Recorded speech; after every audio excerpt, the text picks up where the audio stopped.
లకా ఉయ్యాల ఊగి ఊగి ఏడికి రావాలనో గాడికే వస్తుంది అన్నట్టు. అబ్బో ఇక నిన్నమోన్న ఆయన పెద్ద మనిషి మాజీ మంత్రి మల్లారెడ్డి తొడలు కొట్టి మీసాలు మేలేసి జబ్బలు జరిచి ఒక తీరు కథ ఒక తీరు వ్యవహారమా. ఇక గడ్డ చేసినాక మరి కథ ఇప్పుడు ఏడికి వచ్చిందంటే ఎప్పుడు కారు దిగాలరా అని నెత్తికి చేతులు పెడుతున్నాడ సారు. మరి షేకాండ్ ఇద్దామని సారు తల్లాడ కదటంలో అమ్మమ్మమ్మ నీ దండం పెట్టి చిన్నసన్న కదా చిన్నసన్న వ్యవహారమా.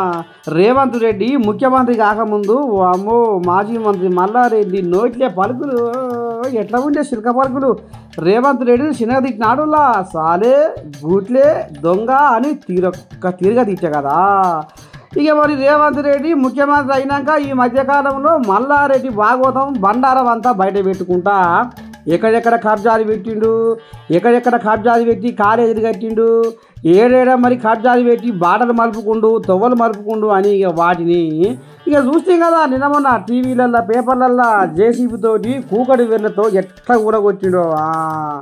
ఇక మల్లారెడ్డికి పాడైపోను అరికారు మంట నశాలని కంటినంత కోపం వస్తుంది. కానీ మరి ఏం సగదనం వల్ల చేతిలో పవర్ లేకపాయ, కేసీరావు పప్పును ఉడకపాయ.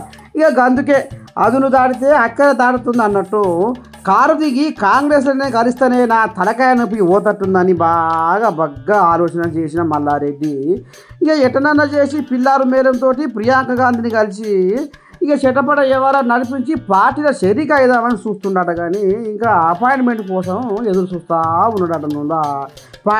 ఈ మధ్య కాలంలోనే సాటుంగా బెంగళూరులో ఒక హోటల్లో డీకే శివకుమార్ని కలిసి మాతో మాట్లాడి తన బాధ మొత్తం వెళ్ళబోసుకున్నాడు.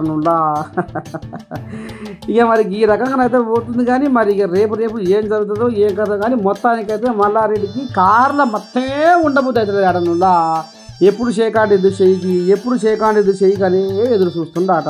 చూడాలి మరి చెయ్యి పార్టీలు మరి మల్లారెడ్డిని షేర తీస్తారా ఈడ్చి అవతల వారేస్తారా అనేది రేపు తెలుస్తుందిలా.